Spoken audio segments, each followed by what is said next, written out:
Hey Sarah, how are you? I'm good. How are you? Good, thank you. Thank you so much for coming on the Before You're Ready Summit. I'm super excited to chat to you. I'm so excited. Thank you so much for having me Hey. on this. So pleased to have you. So you are a goal management coach, but I believe you actually come from a makeup artistry background. So I do. yeah, which is awesome. So I'd love to hear a bit about your career journey, what you were doing, and how that sort of led you to what you're doing now, and also what exactly a goal management coach, what that involves. Yeah, so basically, I have come from a makeup artistry background. I kind of fell into that. I just felt this pull to have a business in the creative industry. Um, and basically, I mean, I want to backtrack because before I actually went into makeup artistry, I was kind of struggling with my direction and where I wanted to go. And I struggled a lot with the anxiety of everything.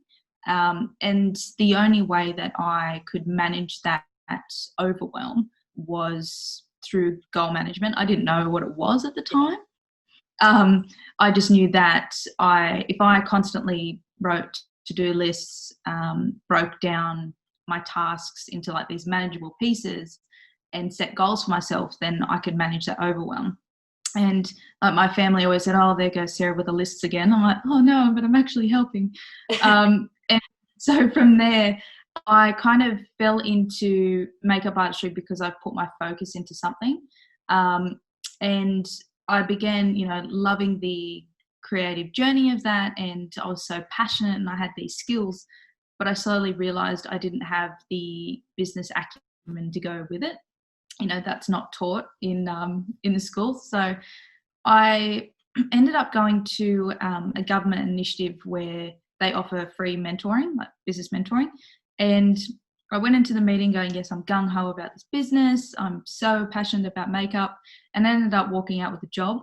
So I ended up working there At um, the government thing. at the Yeah. yeah, so Oh, how funny. yeah, at the company that offers the mentoring. So while I was there, I also got the boss to mentor me in my makeup artistry. So I had that on the side. Amazing. Um, yeah, it was a It worked incredible out so opportunity. well. The It universe did. I was like, really had oh, your can back. I do this? It was amazing. And so I worked there for 3 years as their coordinator, and we worked with so many small businesses and helping them develop their own startups. And I slowly over time, while I was doing the makeup, realized that I fell in love with the process of business, and that I knew I always wanted a business but didn't know what that looked like. So I ended up pivoting while I was there. And I did, my makeup artistry on the side. I did virtual assistant as well. And in August last year, I ended up leaving to pursue goal management. So that was really exciting. And yeah, so I went on a trip to America for a month and then came back, did a business course and launched in January. So Amazing. it's been a ride. Yeah, I bet. That's super exciting. And tell me how do you work with clients? What sort of things are you doing with them? Yeah, so I literally go through the same process that worked for me, and the one that I took my clients through when I was doing my virtual assistant as well. So basically what happens is it's mainly for, those creative entrepreneurs that have that passion, drive, and the skills. They know they're impeccable at their craft, but it's that, direction, accountability, and clarity they kind of need to get over the hump of, I'm really passionate about what I'm doing, but I don't know how to get myself out there. No one knows I exist. So I sit down with them and literally go through what is their big picture, what do they, want to achieve overall. And then we break it down even further because, as I said, the way that I managed my overwhelm is literally breaking it down. And some people go, "Oh, yeah, we're breaking it down again." I'm like, no, it helps. Huge. I don't know how people do anything without breaking uh, it down, because otherwise you're just looking at the thing that seems so far away and you're like, how do I get exactly. from A to B? Like you have to like reverse engineer it, I feel like. Exactly. And I did the same thing when I was doing my makeup. So if I had this massive goal of, I want to be on this runway, I go, okay, well, what happens after that? Like, I work backwards. I'm at the runway, the models go out, I'm putting their makeup on. Like, you can really hone it down. And one of the things that I go through is, we extract one that we work towards. We really break it down into milestones and then the tasks that need to get you to the milestones to get to the goal, and then work on priorities, because as we know, not everything's a priority, but we need to have some of those tasks that are getting checked off to move the needle. So I really work with them to break it down and to keep them accountable, because as a creative, you're kind of the ricochet rabbit and you want to go everywhere and you've got all these ideas. So you need that accountability and you need that direction so you can join the dots and keep doing what you love and knowing that everything else is getting done. Yeah. So I love doing it.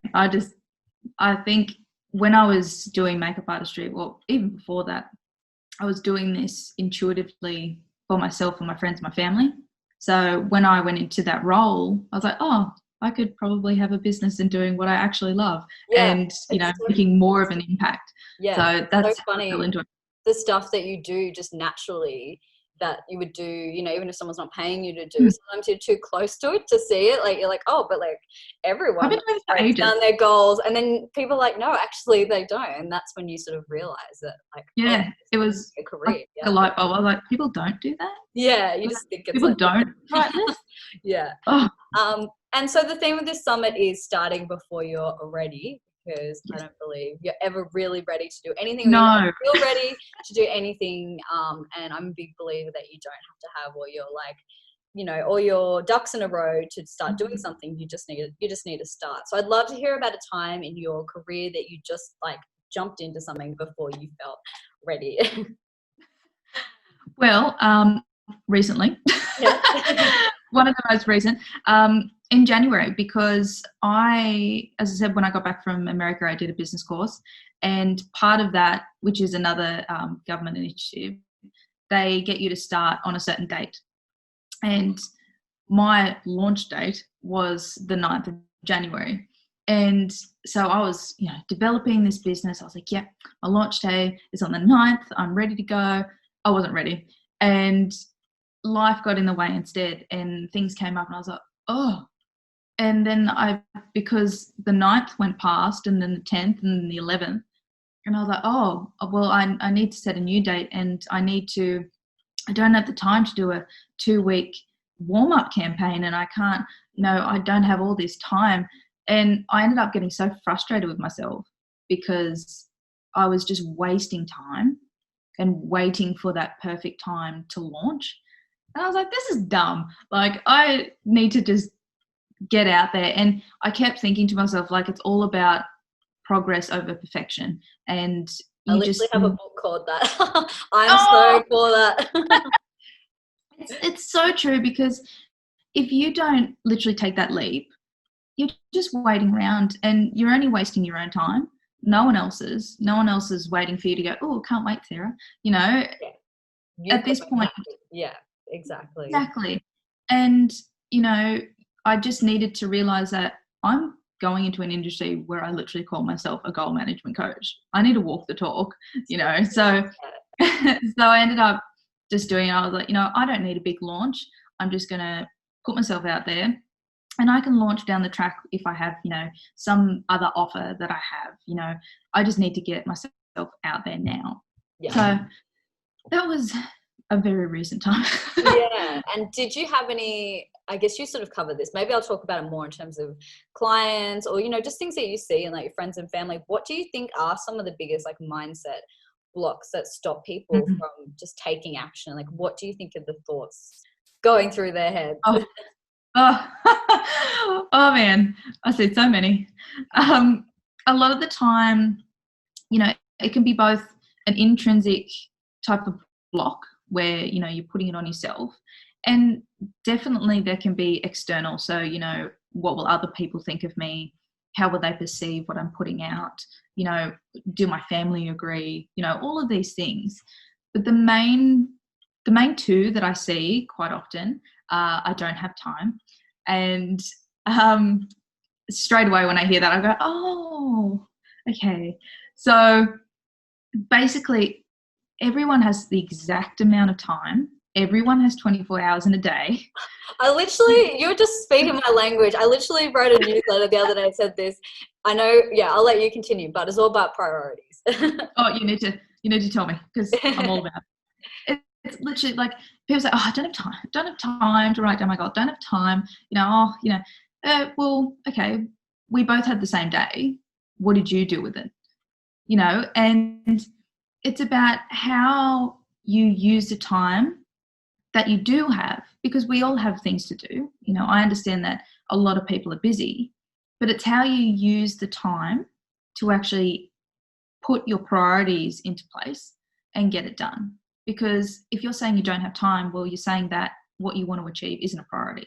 Yeah. And literally, and when I say that, they go, oh, I go, no, if you really want something to happen, you make the time, because you've got the same amount of time as everyone else. And it's all about that mindset of, not everything's priority, but if you truly want to move the needle in what you want to do, then you have to put it at the top of your to-do list and literally create those boundaries to do that. And I want to give an example, because yours is amazing. In your email signature, you've got, I only check my emails 3 times a day. Good in theory. I don't always stick to it. But it is good to manage expectations and boundaries. Like, if you don't let people know what your boundaries are, you can't just, expect them to know. And like, it's also just setting, boundaries for yourself. Like, being like, I only check my email this amount of times a day, because otherwise email can be like the biggest time suck. Yeah. It's literally, it's creating that, like, you're honoring your own time. And that, as soon as I saw that, I was like, yes, she's onto it. And the other thing that I constantly see all the time is they set a 1-day goal. Oh, Sarah, I'll do that one day. There's no such thing as one day. Like, you either pick a deadline or it's probably not going to happen. Let's be honest. Exactly.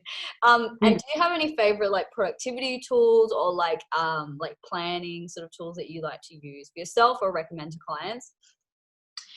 Well, this is the thing. So for me, I feel like productivity is such a personal journey, because everything works for different people, and what I say works for me isn't necessarily going to work for someone else. But it's about kind of taking all the tools, and there's so many, all the tools and techniques and systems and processes, and trialing them and seeing what actually works for you. So, some people could use the Pomodoro technique, the 15-minute bouts, or some people work in larger chunks, or some people work at night, or some people, have you ever seen there's an app where you plant a little tree? Oh, I've heard of that. Yeah. That's so cute. Yeah. And it's like gamification for, building a habit. And there's so many different things. For me, the way that I kind of manage my own productivity is I literally listen to the energy, like not listen to the energy, but I use my energy as a guide to what I'm going to be doing in the day. And, I know that my peak energy levels are in the morning. So I know that I have to schedule my top priorities, smash them out at the beginning of the day. Yes. And then I know that around certain times of the day, I get a massive slump. But rather than kind of going, oh, well, I've got an hour to get out of this slump, or, let's binge on something else, I literally just go, okay, well, I know I'm going to feel pretty crappy around this time because I've just hit a wall. So I pick those tasks that don't require all of that mental energy, but I know that it's still moving my business forward and still moving the needle, so that when, I have lunch or after lunch or whatever, and my energy kind of peaks again, then I can pick a task that requires a little bit more of that TLC. So I manage my productivity around my energy levels, and, I try and explain to my clients that their productivity needs to obviously work around them. Some people might have newborn babies, or they might have, kids going to school and they need to kind of work out their days. But it's really about working it in for you, trialing what works, and managing your day around your lifestyle, really. Yeah. So, definitely. Yeah. Making it work for you, not the other way around. Exactly. And, I could say, you use a Pomodoro technique or use this technique, and they go, Sarah, like, that is not going to work for me. Yeah. And it's just, you've got to make it work for you, because otherwise your goals aren't going to be achieved. Yeah, I think it's moving on quickly when you realize that something doesn't work for you. Like, because I think some people end up procrastinating too much with like trying out every tool and technique. It's like, no, you just need to, like, if it's not working, find something else, like, or just at least start what you're meant to be doing. You don't need to find the tool first. Oh, and I fell into that trap. I was like, okay, well, I need to look at Asana, and I need to look at Trello, and I need to it's overwhelming. All these things. Yeah, and I ended up procrastinating on the tools that were meant to help me, because I thought, oh, well, maybe if I use this one and I'll drag this features. Yeah, and you're like, oh, what does this button do? What does that do? And you end up wasting time. Oh, and yeah, literally. And I know that procrastination is inevitable for everyone. That it just happens because it might be, fear of failure. It might be fear of, I don't know where to even start. So we kind of go, oh, well, if we don't do it, then I didn't technically go ahead, or there's this thing called Parkinson's law, and it's literally like, it happens to everyone, about anything that you do. You set a deadline, majority of the time, it's going to be done in that little block. Yeah. If you give yourself 5 minutes, you're going to do it in 5 minutes. But if you give yourself 5 hours, you're going to do it in 5 hours. Well, depending on what it is. But yeah, it's so interesting. I'm launching a course on procrastination. Oh, that's amazing. Yeah, I'm obsessed. But it's crazy how, like, people think it's to do with motivation, or I'm just like unorganized, I'm just unmotivated. It's like, no, it's actually you're coming from feel your emotions. You're trying to escape your negative emotions. So yeah. 100%. Yeah. Do you have any tips for not procrastinating? Like, to just start doing a task? I'm actually doing a workshop in my hometown next week all about this, and I was literally procrastinating getting the course done. Oh, like, this is yes. Right. Tell me about it. I was like, every time I went to procrastinate creating my course, I was like, no, this is like, this is not right. Practice what you preach. Literally. So I guess for me, there's ways that you can turn procrastination around, and you can effectively procrastinate. And that's just using, again, the same energy. If you don't have that, you just tick off to-dos that don't require all of that mental energy, and you're still moving the needle. For me, you need to have a plan of attack. It's inevitable that you're going to procrastinate. That's just, everyone does it. Nature, yeah. Yeah, everyone does it. And, it's all about having that plan of attack, so that even though that potentially there might be an area of the day that you might go, oh, I might just clean up, or I might just put the laundry on, or, account for those times, because they're going to happen. So it's like a buffer that you put in your day. And, using your plan of attack, it's literally breaking down those tasks. Don't make them so overwhelming, so there's less likelihood of you to procrastinate. And, that's what I do. If I literally have my to-do list, I'll put everything down that I need to do. I'll circle 2 that I go, okay, if I can get those 2 done, I'm happy. I'm moving the needle. I know what I'm doing. And then the rest of them, if I have time, then yes, I would definitely do them.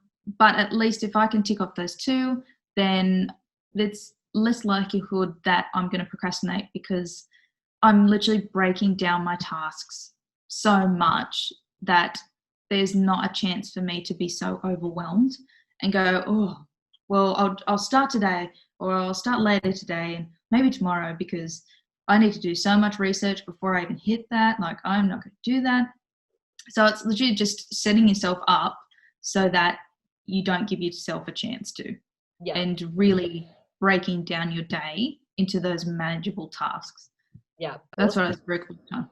Yeah, that's why the priorities are so great. Like if you just set a couple, I do the same, just have like a couple of top priorities. It's so motivating to get it done because you'll know how good you'll feel once that's done. Whereas if you've got like 10 million things to do, like Yeah, on your to-do list with no priorities, like why would you want to, like it just feels too overwhelming. Whereas like you just exactly. love, You go, you, oh, everything got else is nothing just a done. bonus, then Yeah, you're gonna feel productive. Um, exactly. and you mentioned before, like you sort of have been putting yourself out there, you know, for your business, and that's been a big thing for you, getting the word out, like doing things like this, or like even just like doing client calls with clients. Do you ever get like nervous about that sort of stuff? And how do you just do it basically and and get over any fear or hesitation? Oh man. Well, I don't feel like you can ever be ready, and you are always going to feel like that, regardless of how many times you do it. Um, for me, there's this quote: feel the fear and do it anyway." I love that. I Yeah. love that. Love it. So I think that's about what that every time I'm getting in the cold ocean. Like I literally think, do it anyway. It helps. I love. I can just imagine yourself pumping yourself up. You're like, oh, Yes. okay. And my boyfriend's like, all right, Tony Robbins, like chill. And I'm like, oh, sorry, go on. Literally, like, It's a good one. I I literally, that's one of the things I think. But, um, you know, I feel like nerves are essential. I think that they're there to fuel your adrenaline, and it just shows that, you are truly passionate about what you're doing, and you're truly, worried about how people will perceive what you're putting out there. And that's totally okay, because I feel like if you didn't have nerves, then you need to challenge yourself more, because you need to constantly feel that kind of fuel in your belly, or fire in your belly, sorry, and just kind of say to yourself, well, I know my stuff. Like I know what I'm talking about. I know what I'm putting out there. And just literally, like, it is hard, it takes time to kind of jump in. But the more you hold yourself back, the less likelihood you're going to put it out there. And, I've got that workshop coming up, and I know I'm going to be nervous on that day, guaranteed. But I got to keep saying to myself, I know my stuff. I know what I'm talking about. It's just a matter of me going up to the stage, going, okay, you know, feeling that fear, doing it anyway. And I know that there's going to be other opportunities for me to review what I actually said, adapt to that situation, and get better and better. But you need to put your toe in and just jump in, because you're just wasting your own time. Yeah. Yep, absolutely. And this is something that I deal with personally. How do you reconcile like this thing of wanting to like break down your goals and have really specific goals that you want to achieve, but not putting too much pressure on yourself? Because sometimes there are things out of your control when it comes to goals. Like how do you pursue your goals without putting too much pressure on yourself? Like there's something wrong with you if you don't hit that thing by that exact date. Well, that's the thing. And that's why I spruik all the time about breaking down your goals to that point where it's like almost you can't possibly not get to that point. You can set these massive goals, and there's this thing called hedonic adaptation. And it's like when you're on that treadmill and you feel like you're trying to get towards this end goal that's huge, and you're never kind of getting there, and you just feel so depleted, and you're like, oh, what's the point? That is so far out of my reach. So that's why we say, really break it down into those milestones, because if you're not hitting those little ones, then you're going to feel quite depleted, because you haven't broken down that huge goal, that you're going to put pressure on yourself. You're going to feel like, oh, well, what's the point? I'm never going to get there anyway, And I do that myself. Sometimes I catch myself going, what am I doing? Like, I need to do my own thing. Because literally if you set this goal and don't break it down, you're constantly going to feel that pressure on, and the only one putting pressure on yourself is you. So, externally, forget about everyone else. If you need to kind of manage that yourself. And it's, you know, it's inevitable that we're all going to put pressure on ourselves, especially if it's something truly what we're passionate about. But again, just breaking everything down so that you can kind of alleviate that a little bit, less pressure on yourself, knowing that, again, the only one putting pressure on yourself is you, and just kind of jumping in. And if it doesn't work, it's failing fast. You know, you pivot all the time, you constantly review. And, you know, if you put so much pressure on yourself and you get to this point or you don't get to this point, well, why aren't you getting there? Or is it your own kind of beliefs that you're not hitting it? And if it doesn't work, pivot in a different direction. You know, my makeup artistry wasn't everything that I had hoped. You know, I was so passionate about it, but I ended up being more passionate about something else. And I put the pressure on myself to kind of be like, oh, well, you know, I've spent all this money and, you know, I really should probably put myself out there more. But I was like, you know what? No, I've only got one life. I need to use the time I've got. So pivot constantly. It doesn't, you never lose sight of the end goal, but you can definitely tweak the milestones in between. Yeah. So awesome. Well answered. My curveball questions. And I want to ask you about a couple of concepts that you speak about. So one is goal paralysis and the other is the pinball machine mentality. What are those and how do they work together? Goal paralysis is literally just setting all these goals, not knowing what ones to take next, or setting a massive goal and going, oh, I didn't realize that it was that big. I've got no idea how to actually accomplish that at all. And pinball machine, it's literally like anyone I see that's an entrepreneur, I can see them brain just going like I've got to do this, I've got to do that, I've got to talk to that person, that client's just emailed me, oh my God, like I need to charge my phone, all of that stuff constantly, you know, and you end up forgetting things, you end up, you know, losing your keys, you end up missing inquiries. And it's, you know, coming back to the priorities and coming back to managing your time. If your kind of brain is scattered on all these different directions, the pinball machine is like, well, what is a priority? Because to me, everything's a priority because there's so much going around in my head. But when you break it down and go, oh, that's truly a priority, you know, and that's how you manage it in a way that you're not going to feel that overwhelm, because we know that we constantly have that going around. But when that happens, a lot of the times your goals don't get done because there's too much in there. And that's where you need to literally dump everything onto paper going, okay, work through it in a system and a process. And, you know, I work with clients that happen all the time. You know, we'd leave the meeting and then they'd come back and go, forgot my keys. I'm like, oh gosh, okay. That sounds like me. When you have too many different things going on and you just like, exactly. It's always stuff like that just like ends up falling by the wayside. Like, where's my phone? Where's my keys? Oh, I just left like this on the bus. Yeah. You know, and, you know, you can definitely manage that. And, you know, when you kind of look at if everything's a priority, you know, nothing is. And no phone call is ever quick. No email is ever the same. So how do you manage that, put those boundaries in place and really think about, well, what is a priority? Because everything in my head swirling around isn't helping me move the needle at all. And it's just a constant like, you need to manage that. Yeah, definitely. And that's literally when I have my one-on-ones, I can see that in the beginning they come in with that mentality.